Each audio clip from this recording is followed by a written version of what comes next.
we have this group of people who I think, we're saying, please be patient. Yeah. When are you expecting to hear from them?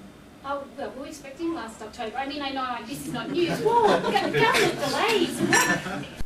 By Robert, having lived in a co-housing community, I think he can speak much more to what this feels like. And he, I can sort of read this again. It was covered by Alistair.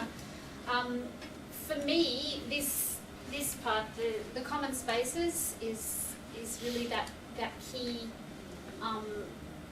The key part of co-housing. I mean, it sounds a bit daggy to like the idea of a communal dinner, but I think when something is well structured and when you have a group of people who have a sense of common values, which they know going into the co-housing community, like nobody would buy into a co-housing community if they wanted to be completely isolated from other people. I don't think that would make sense. For me, this sort of this common space is what I've always dreamt of. Challenges for planners. Yeah, so households do have independent incomes and private lives.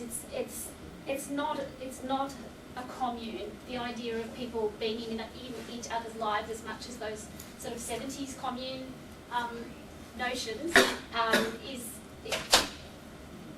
I think that idea has been tested, and there are some rural communities who still do that, but co-housing is very much more of an urban community where it's understood that people will have their own lives and I guess their own wealth in a sense. So wealth is kept more discreet than perhaps some of the images people might have of 70s communes. Yeah, and there tends to be a mix of generations. It's really important that you have older people and younger people, so those people who might be working with children would have older grandparent type figures on hand who would love to help them with childcare. That's a huge benefit of co-housing. Also, people like myself who don't have children, I really love the idea of being around other people's children. I think co-housing can work really well for people without kids like myself. Yeah, of course, families, and Robert will speak more about that. And it doesn't have to be, but co-housing really does tend to have, the common value tends to be sustainability. I think a vast majority of co-housing is centred on people who are very environmentally conscious. Yeah, so the optimum number, I mean, co-housing could vary in size, but people have found that the optimum number, we'll take the median, around 25 households, tends to work really well. If you have too few people, you don't tend to get critical masses of people who can work on the garden or who can volunteer for meals, or that makes sense. And also when it gets too big, it can become unwieldy, but that would be more of an eco-village, and eco-villages tend to be bigger and have hamlets. They tend to divide those eco-villages into sections anyway to organise those more easily. So co-housing does tend to be around that size. But co-housing is not actually necessarily a really cheap solution, because you tend to have a quality build, you tend to want to put in so there's some capital investment in terms of the quality materials. So we will have some affordable solar panel. Obviously you recoup costs long term, but it's not, they're affordable in a long term sense, but your upfront costs can be comparable with other sort of market dwellings. So I guess safety, or you could also say, universal design is usually an important feature of co-housing. So access to people with various disabilities would be important, and ageing people, sustainability obviously. So the way that the co-housing is designed is incredibly important. You want to encourage people to have interactions with each other. We want to avoid situations where people can go in and out of their house. I mean, you could go in and out of your house and not talk to people. That's actually fine. But we want to allow people to have the opportunity to interact as much as possible. Information about the financing, but we'll come to that in a second or in a moment. Interestingly, quite a lot of the co-housing groups are quite safe. Crime tends to not be such a problem, because you always have, whether it's sort of retired people on hand, or there tend to be so many people around that it tends not to be very attractive to people who might want to lurk and pocket stuff. Yeah. Yeah. Okay, so it's I guess the key aspect is that future residents participate in design. So some people may have heard of the Nightingale model, which is being rolled out pretty well in Melbourne. I think they're onto their 4th or 5th building. The early Nightingale apartment buildings sort of called themselves co-housing, but a key aspect that was different in those was that the architects were primarily designing the apartments and then saying to people, hey, come and live with other people who might have the same ideas as you, whereas well, at least this co-housing project we're talking about in Canberra, we want to be very much more participatory by future residents. And that would take, it would take, I want to say a special architect, but it wouldn't have to be a special architect. It would just have to be an architect who was used to working with community, used to working with people who had a sense of what they wanted. I mean, I would like to think that the people involved in co-housing would be, enlightened, wonderful, professional people who would be reasonable and would want to work well with an architect. But yeah, models from Denmark. Denmark is supposed to be the home of co-housing, and indeed this just looks like pretty much a typical suburb in Denmark. This would not be remarkable, but yeah, these cars have been pushed to the periphery, and you can see people interacting, having a chat in this walkway. This is quite, I think, an attractive one, and they've got their pond, their sort of central pond, and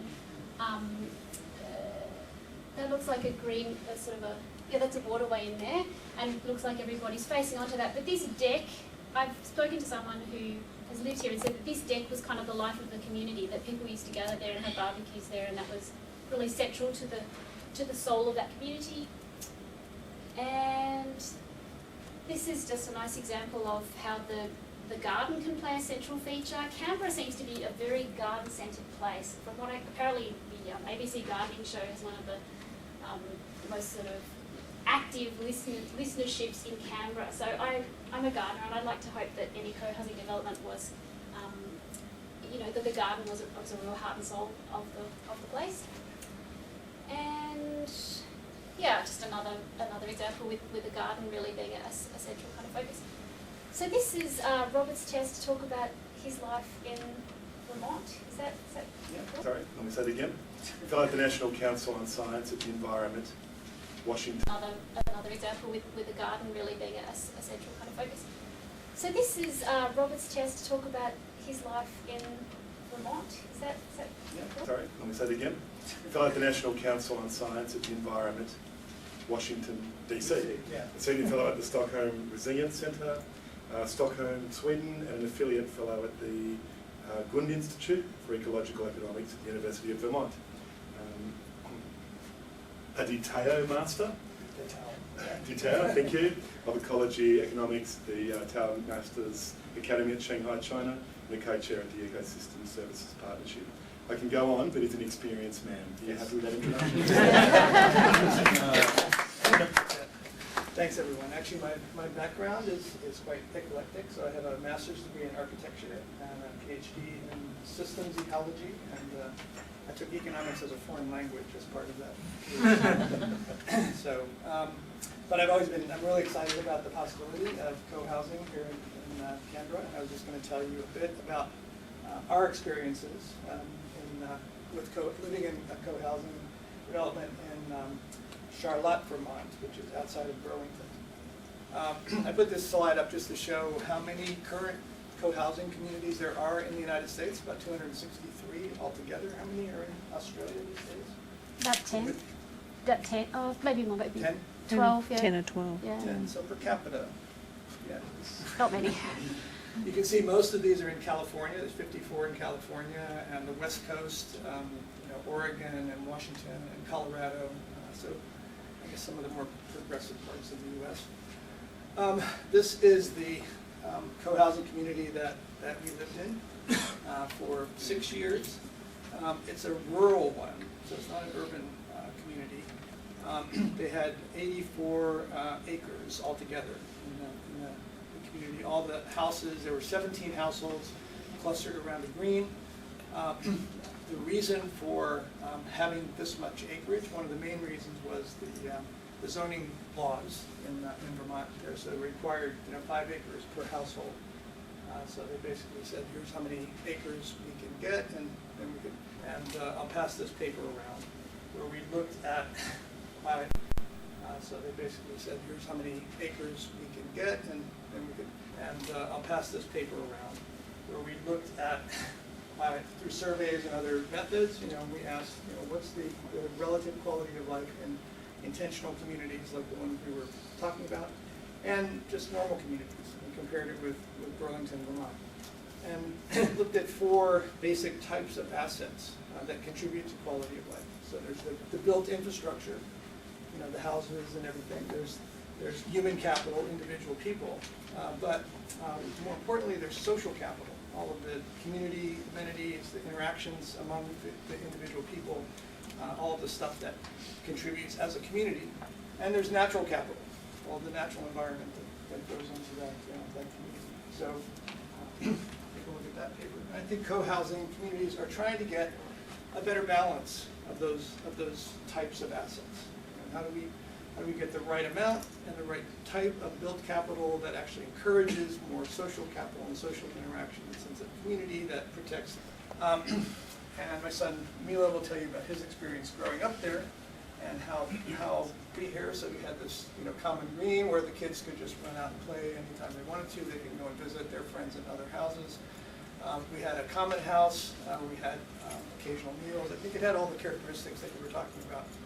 For co-housing communities. We had a community garden. I really liked the way this was run because it was organized by workers. About living in this really idyllic setting. So if you guys think about the main priorities that new parents would have for raising their kids, I mean, I'm sure different people would have different priorities, but I think most people would come up with 4 main ones, which would be safety, some kind of a support network, connection to nature, and friendships for those kids. So as somebody who grew up in this type of community, I have a lot of stories which prove that co-housing is safe, social, cooperative, and secure, and therefore would be perfect for that type of group, young families. So as for safety, as my dad mentioned, there was kind of a common green area where a lot of kids could go and play without any fear of car traffic, without any fear of anybody else from outside of the community. So yeah, it was really kind of designed to reduce any dangers to children. And because everybody was so connected, because everybody knew each other, you could kind of just go and knock on somebody else's door and ask them to take you anywhere. So you could really trust all the other people in the community and go over to other people's houses. They would give you food if you needed it. And I remember at some point my mom got really sick. She got pneumonia, and my dad was away on a work trip, which in any other setting would have been disastrous, right? You have no parents. You kind of just have to look after yourselves.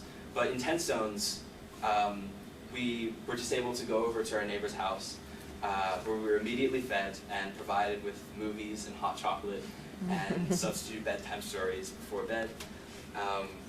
So there was just always somebody willing to take care of kids when parents just had something come up, which I think is something that would be really, really beneficial for a lot of other communities. A very strong connection to nature and to the food that we were eating especially. So yeah, we could go and work in the garden. We could use our spare time to actually create the food that we were going to be eating. And learn about how food is made, have that connection to both the land that we're living on and also the food that we're eating, which I think is really something that a lot of kids growing up would lack.